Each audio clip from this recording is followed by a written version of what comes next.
Roshipal, good morning. തലസ്ഥാനം ഉണർന്നോ? Good morning Roshni, very good morning. തലസ്ഥാനം സജീവമാവുകയാണ്. പതിവ് പോലെ തന്നെ രാവിലത്തെയുള്ള മോർണിംഗ് വാക്ക് ഒരു ഭാഗത്ത് പലരും നടത്തുന്നു. ഞാൻ ആശാ സമരപന്തൽ പരിസരത്ത് തന്നെയാണുള്ളത്. അതുപോലെ സമരം ഇവിടെ തുടരുന്നുണ്ട്. ഈ സമരത്തിൽ പങ്കെടുക്കുന്ന ആശാപ്രവർത്തകർ അവർ ഉറങ്ങുകയാണ്. ഓക്കെ, നമ്മുടെ ഈ പ്രധാനപ്പെട്ട ഒരു ചർച്ച നമ്മൾ ഇന്ന് പ്രതീക്ഷിക്കുന്നതും എന്തെങ്കിലുമൊക്കെ സംഭവിക്കുമെന്ന് കരുതുന്നത് ഈ മുതലപ്പൊഴിയിലെ പ്രശ്നപരിഹാരത്തിനായി ഇന്ന് നിർണായക ചർച്ച നടക്കുകയാണ്.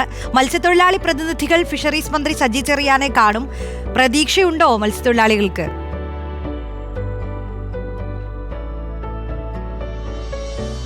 റോഷി, മുതലപ്പുഴയിൽ 8 ദിവസങ്ങളായി ഈ പ്രശ്നം ഉണ്ട്. ഒന്ന്, അവിടെ മണൽ നീക്കം നിലച്ചതോടെ മത്സ്യത്തൊഴിലാളികൾക്ക് മത്സ്യബന്ധനത്തിന് പോവുക എന്നത് വലിയ കടമ്പയായി മാറുന്ന ഒരു സാഹചര്യമുണ്ട്. അതുകൊണ്ട് തന്നെ ആ വിഷയത്തിൽ ശക്തമായ പ്രതിഷേധം നിലനിൽക്കുന്നു. അതിനിടയിലാണ് ഫിഷറീസ് മന്ത്രി സജി ചെറിയാനെ മത്സ്യത്തൊഴിലാളികളുടെ പ്രതിനിധികൾ ഇന്ന് കാണുന്നത്. അതിന് പുറമെ ഇന്ന് ഹാർബർ മാനേജ്മെൻറ്റ് സൊസൈറ്റിയുടെ യോഗം കൂടെ ചേരുന്നുണ്ട്. ആ യോഗത്തിലടക്കം പ്രധാനപ്പെട്ട ഒരു ചർച്ചാ വിഷയമായി മുതലപ്പുഴയിലെ മത്സ്യബന്ധനവും അവിടെയുള്ള മണലെടുപ്പും മാറും. സർക്കാർ അനുകൂല തീരുമാനമെടുക്കുമെന്നൊക്കെയാണ് അവിടെയുള്ള മത്സ്യത്തൊഴിലാളികളുടെ പ്രതീക്ഷ. ഓക്കെ, മറ്റൊന്ന് നിർണായക മന്ത്രിസഭാ യോഗം. അതിൽ പ്രതീക്ഷ അർപ്പിച്ചിരിക്കുകയാണ് ആശാപ്രവർത്തകരും വനിതാ CPO ഉദ്യോഗാർത്ഥികളുമൊക്കെ. അപ്പോൾ ആവശ്യങ്ങൾ സർക്കാർ പരിഗണിക്കുമെന്ന് അവർക്കൊരു പ്രതീക്ഷയുണ്ട്. ആശാപ്രവർത്തകരുടെ രാപ്പകൽ സമരം 67ാം ദിനത്തിൽ എത്തി നിൽക്കുന്നു. CPO ഉദ്യോഗാർത്ഥികളുടെ റാങ്ക് ലിസ്റ്റ് കാലാവധി അവസാനിക്കാൻ ഇനി 3 ദിവസം മാത്രമേ ഉള്ളൂ അല്ലേ? അപ്പോൾ CPOയെ സംബന്ധിച്ച് കൂടുതൽ ഇത്തിരി ടെൻഷനുള്ള കാര്യങ്ങളുണ്ട് അവർക്ക്. 3 ദിവസത്തിനുള്ളിൽ എന്തെങ്കിലും സംഭവിക്കണം. റോഷ്നി, സെക്രട്ടേറിയറ്റ് പരിസരത്ത് ഏറ്റവും പ്രധാനപ്പെട്ട 2 സമരങ്ങൾ, അത് ആശാപ്രവർത്തകരുടെ സമരം, അത് 2 മാസം പിന്നിട്ടു. അതേപോലെ തന്നെയാണ് CPO വനിതാ CPOമാർ നടത്തുന്ന സമരം, അതും ഏതാണ്ട് 2 ആഴ്ച പിന്നിട്ടു. രണ്ടുപേരും ഉയർത്തുന്ന ആവശ്യം അത് മന്ത്രിസഭാ യോഗം പരിഗണിക്കുമെന്ന പ്രതീക്ഷ അവർക്കുണ്ട്. അതുകൊണ്ട് തന്നെ ഇന്നത്തെ മന്ത്രിസഭായോഗം വളരെ പ്രധാനപ്പെട്ടതാണ്. കാരണം CPO റാങ്ക് പട്ടികയിലുള്ള ഉദ്യോഗാർത്ഥികളെ സംബന്ധിച്ചിടത്തോളം ഇന്ന് അവസാന പ്രതീക്ഷയാണ്. കാരണം ഇനി 4 ദിവസം മാത്രമാണ് പട്ടികയുടെ കാലാവധി അവസാനിക്കാനുള്ളത്. അതുകൊണ്ട് സർക്കാർ എന്തെങ്കിലും തരത്തിൽ അനുകൂല തീരുമാനം ഇന്നെടുത്തില്ലെങ്കിൽ അവരുടെ സാധ്യത, അവർക്ക് ജോലി ലഭിക്കാനുള്ള സാധ്യത മങ്ങുമെന്നാണ് അവരുടെ ആശങ്ക. ആശാപ്രവർത്തകരുടെ സമരം മറുഭാഗത്ത് തുടരുന്നുണ്ട്. ഈ കാര്യത്തിലും എന്തെങ്കിലും ഒരു നീക്കം സർക്കാരിൻ്റെ ഭാഗത്തുണ്ടാകുമെന്ന് ഇവരും പ്രതീക്ഷിക്കുന്നുണ്ട്. ഓക്കെ, അപ്പൊ എന്തായാലും നല്ലതന്നെ സംഭവിക്കട്ടെ നിർണായക യോഗത്തിലടക്കം. മറ്റൊന്ന്, ഈ കോൺഗ്രസ് സമ്മേളനത്തിന് ശേഷമുള്ള ആദ്യ KPCC നേതൃയോഗം ഇന്ന് തിരുവനന്തപുരത്ത് ചേരുകയാണ്. നിലമ്പൂർ ഉപതെരഞ്ഞെടുപ്പ് തന്നെയായിരിക്കും അല്ലേ പ്രധാനപ്പെട്ട ചർച്ച?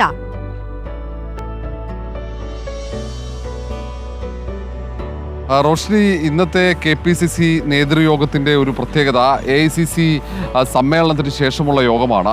അതുകൊണ്ട് തന്നെ AICC എടുത്ത തീരുമാനങ്ങൾ ഭരണഘടനയിലടക്കം ചില മാറ്റങ്ങൾ വരുത്തിയിട്ടുണ്ട്. ഈ കാര്യങ്ങളൊക്കെ അവിടെ റിപ്പോർട്ട് ചെയ്യുന്നുണ്ട്. അതിനൊപ്പം കോൺഗ്രസിനെ സംബന്ധിച്ചിടത്തോളം ഏറ്റവും നിർണായകമാണ് നിലമ്പൂർ ഉപതെരഞ്ഞെടുപ്പ്. ആ നിലമ്പൂർ ഉപതെരഞ്ഞെടുപ്പ് ഈ തവണ തെരഞ്ഞെടുപ്പിലൂടെ മണ്ഡലം തിരിച്ചുപിടിക്കാൻ കഴിയുമെന്ന ആത്മവിശ്വാസം കോൺഗ്രസിനും UDFനും ഉണ്ട്. അതുകൊണ്ട് അവിടെയുള്ള പ്രവർത്തനങ്ങൾ, ഇതുവരെ നടത്തിയ പ്രവർത്തനങ്ങളൊക്കെ ഇന്നത്തെ യോഗം അവലോകനം ചെയ്യുന്നുണ്ട്. അതിന് പുറമെ സംസ്ഥാന സർക്കാരിനെതിരെ വരും ദിവസങ്ങളിൽ നടത്തേണ്ട സമരപരിപാടികൾക്കും യോഗം രൂപം നൽകുമെന്നാണ് അറിയാൻ കഴിയുന്നത്. റോഷ്നി, ഓക്കെ, ഈ വിവാദങ്ങൾക്കിടെ പ്രശാന്ത് IASന്റെ ഹിയറിംഗ് നടപടികൾ ഇന്ന് നടക്കുമല്ലോ. അപ്പോൾ വൈകിട്ട് 4:30 സെക്രട്ടേറിയറ്റിൽ ഹാജരാകുമെന്നാണ് പ്രതീക്ഷ അല്ലേ? പ്രശാന്ത് വരുമല്ലോ അല്ലേ?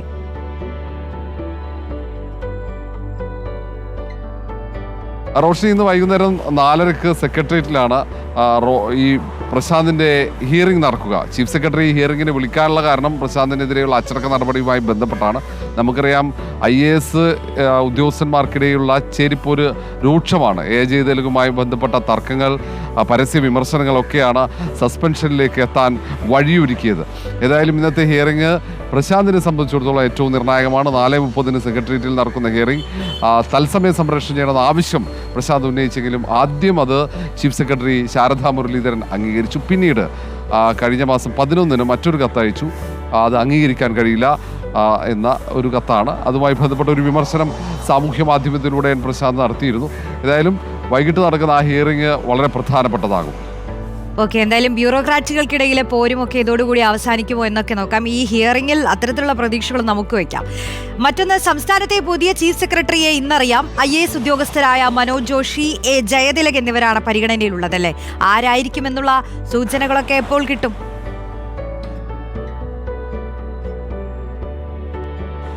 റോഷ്നി, ചീഫ് സെക്രട്ടറി ശാരദാ മുരളീധരൻ ഈ മാസം അവസാനത്തോടെ വിരമിക്കുകയാണ്. ആ ഒഴിവിലേക്കാണ് പുതിയ ചീഫ് സെക്രട്ടറി എത്തുന്നത്. ഇപ്പോൾ സീനിയോറിറ്റി പ്രകാരം മനോജ് ജോഷിയും അതിന് പുറമെ A ജയതിലകുമാണ്. 2 പേരാണ് സാധ്യതാ പട്ടികയുള്ളത്. ആര് ചീഫ് സെക്രട്ടറിയായി വരുമെന്ന് വ്യക്തമല്ല. എങ്കിലും A ജയതിലക് ചീഫ് സെക്രട്ടറിയായി വരുമെന്ന സൂചനകളാണ് പുറത്തു വരുന്നത്. ഏതായാലും മന്ത്രിസഭാ യോഗം രാവിലെ തുടങ്ങും. 11 മണിയോടെ ഒരു പക്ഷേ അത് സംബന്ധിച്ചുള്ള സൂചനകൾ വരാൻ സാധ്യതയുണ്ട്. മറ്റൊന്ന്, ലഹരിക്കെതിരെ ജനകീയ പ്രതിരോധം തീർക്കാൻ സർക്കാർ. മുഖ്യമന്ത്രി വിളിച്ച സർവകക്ഷി യോഗം ഇന്ന് ചേരും. മതമേലധ്യക്ഷന്മാരുമായും ചർച്ച നടത്തും അല്ലേ?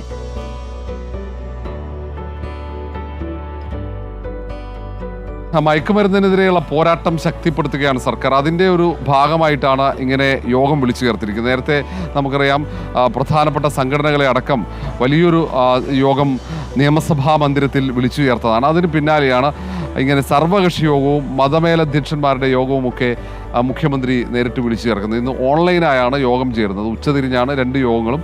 ഏതായാലും ഈ യോഗത്തിൽ പ്രധാനപ്പെട്ട തീരുമാനങ്ങളൊക്കെ ഉണ്ടാകും. കാരണം ഇനി വിദ്യാലയങ്ങൾ തുറക്കാൻ ഒരു മാസം മാത്രമാണ് ബാക്കിയുള്ളത്. ഈ തവണ ഈ അധ്യയന വർഷത്തിൽ മയക്കുമരുന്നിനെതിരെയുള്ള വലിയ പോരാട്ടമാണ് വിദ്യാർത്ഥികൾക്കിടയിൽ നടത്താൻ സർക്കാർ തീരുമാനിച്ചിരിക്കുന്നത്. ആ കാര്യങ്ങളടക്കം ചർച്ചയാകും.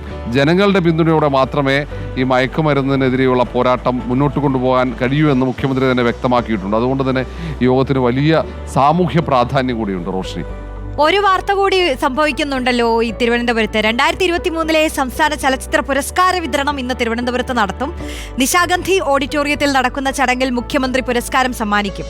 JC ഡാനിയൽ പുരസ്കാരം സംവിധായകൻ ഷാജി N കരുൺ ഏറ്റുവാങ്ങും. മികച്ച നടനുള്ള പുരസ്കാരം പൃഥ്വിരാജ് സുകുമാരനും ഏറ്റുവാങ്ങും. എല്ലാവരും എത്തി പുരസ്കാരം ഏറ്റുവാങ്ങും അല്ലേ?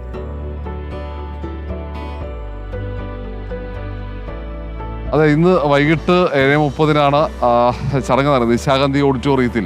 അതുപോലെ ഈ തവണയും ചലച്ചിത്ര അവാർഡ് അത് വലിയ ഉത്സവമായി തന്നെ നടത്തുന്നുണ്ട് സിനിമ സാംസ്കാരിക വകുപ്പ്. ഇന്ന് വൈകിട്ട് മുഖ്യമന്ത്രി തന്നെയാണ് അവാർഡ് വിതരണം. പൃഥ്വിരാജുണ്ട്, അതിന് പുറമെ ഷാജി N കരുൺ, അങ്ങനെ ഉൾപ്പെടെയുള്ള സിനിമ ബ്ലസി അടക്കമുള്ള എല്ലാ സിനിമാ പ്രവർത്തകരും എത്തിച്ചേരുമെന്ന് തന്നെയാണ് അറിയുന്നത്. വലിയ രീതിയിൽ പൃഥ്വിരാജ് അടക്കം ഇപ്പോൾ വലിയ ചർച്ചയായിരിക്കുന്ന ഒരു സംവിധായകനും നടനുമായ പൃഥ്വിരാജിൻ്റെ സാന്നിധ്യം കൊണ്ട് തന്നെ വലിയ ജനക്കൂട്ടം അവിടെ എത്തിച്ചേരുമെന്ന കാര്യത്തിലും സംശയമില്ല. റോഷ്നി, ഏതായാലും ഞാൻ നിൽക്കുന്നത് സെക്രട്ടേറിയറ്റ് പരിസരത്ത്. ഇന്ന് ഏറ്റവും കൂടുതൽ ചർച്ചയാകുന്ന അല്ലെങ്കിൽ വാർത്തകൾ സംഭവിക്കുന്നത് എനിക്ക് പിറകെയുള്ള സെക്രട്ടേറിയറ്റിലാണ്. കാരണം ഇന്ന് അത്രയും കാര്യങ്ങൾ, യോഗങ്ങൾ നടക്കുന്നു, നിലത്ത് കാലുകുത്താനുള്ള സമയം കിട്ടില്ല. ഞാൻ അത് തന്നെയായിരുന്നു ആലോചിക്കുന്നുണ്ടായിരുന്നത്. ഈ പൃഥ്വിരാജിന്റെ കാര്യം പറഞ്ഞപ്പോഴേ, ഇപ്പോൾ എമ്പുരാന് ശേഷം അങ്ങനെ ഒരു പൊതുമധ്യത്തിൽ പൃഥ്വിരാജ് ഒരു പ്രതികരണവും നടത്തിയിട്ടില്ല. നമ്മൾ പ്രതീക്ഷിക്കുന്നു എന്നല്ല, പക്ഷെ ഇന്ന് പുരസ്കാരം ഏറ്റുവാങ്ങാനായി എത്തുമ്പോൾ സ്വാഭാവികമായും മാധ്യമങ്ങൾ മൈക്ക് മുന്നിൽ വയ്ക്കും. അപ്പോൾ അദ്ദേഹം എന്തെങ്കിലും ഇതിനെക്കുറിച്ച് പറയുമോ എന്നുള്ളതും നമുക്ക് ഉറ്റുനോക്കാം. കിട്ടിയാൽ ഒരു പ്രതികരണം അല്ലേ, അത് പ്രസക്തമാണല്ലോ ഈ ഒരു സമീപകാലത്ത് ആ ഒരു പ്രതികരണം അല്ലേ റോഷിവാൽ? റോഷി, ശരിയാണ്. പൃഥ്വിരാജ് അങ്ങനെ മാധ്യമങ്ങളോട് പ്രതികരിക്കുന്ന സ്വഭാവക്കാരനല്ല. എന്നാലും പക്ഷേ ചലച്ചിത്ര അവാർഡ് വിതരണത്തിന് ശേഷം അവാർഡ് ജേതാക്കൾ സംസാരിക്കും. അപ്പോൾ സ്വാഭാവികം ആ പ്രസംഗത്തിനിടയിൽ എന്തെങ്കിലും പരാമർശിച്ചാൽ അത്രമാത്രം ഒരു പക്ഷേ ഏതായാലും നമുക്ക് പ്രതികരണത്തിന് ശ്രമിക്കാം. കാരണം വലിയ വിവാദങ്ങൾക്ക് വഴിവെച്ച സിനിമയാണ് പൃഥ്വിരാജിൻ്റെ എമ്പുരാൻ. അതുമായി ബന്ധപ്പെട്ട് കേന്ദ്ര ഏജൻസികളുടെ നടപടികളടക്കം ഇതിൻ്റെ ഭാഗമായിട്ടാണ്, പ്രതികാര ബുദ്ധിയോടെയാണെന്ന ആക്ഷേപമുണ്ട്. ഏതായാലും അതിനിടയിലുള്ള ആദ്യ പ്രതികരണം തിരുവനന്തപുരത്തുണ്ടാകുമോ എന്നറിയില്ല. കാരണം പൃഥ്വിരാജിൻ്റെ ജന്മനാടും പഠിച്ചതും വളർന്നതുമൊക്കെ തിരുവനന്തപുരത്താണ്. അതുകൊണ്ട് തന്നെ ആ നാടിനോട് വലിയ ആഭിമുഖ്യമുണ്ടെന്ന് എപ്പോഴും പൃഥ്വിരാജ് പറയാറുമുണ്ട്. ഒരുപക്ഷെ തനിക്കെതിരെയുള്ള വലിയ ആക്രമണം, അത് സാമൂഹ്യ മാധ്യമങ്ങളിൽ അടക്കമുണ്ടായ ആക്രമണത്തിൽ പ്രതികരണം ഒരുപക്ഷെ നമുക്ക് ശ്രമിക്കാം, ഉണ്ടാകുമെന്ന് പ്രതീക്ഷിക്കുകയും ചെയ്യാം. ഓക്കെ, അപ്പോൾ റോഷിവാൽ, സെക്രട്ടേറിയറ്റ് പരിസരത്ത് നിന്ന് ഇന്ന് പോകണം എന്ന് ഞാൻ പറയുന്നില്ല, കാരണം ഒരുപാട് വാർത്തകൾ അവിടെ സംഭവിക്കുന്നുണ്ട്. ആ പരിസരത്ത് നിന്നൊരു ചായയൊക്കെ കുടിച്ച് ബ്രേക്ക്ഫാസ്റ്റ് ഒക്കെ കഴിച്ച് ആ ചുറ്റുവട്ടത്തൊക്കെ ഉണ്ടായിക്കോളൂ. നമുക്ക് വരും മണിക്കൂറുകളിലും പ്രധാനപ്പെട്ട വാർത്തകളുടെ ഓരോ അപ്ഡേറ്റുകളിലേക്കും നമുക്ക് എത്താം. ആ റോഷിവാലാണ് തലസ്ഥാനത്ത് നിന്നുള്ള ഓരോ വാർത്തകളും പങ്കുവച്ചത്. നമ്മൾ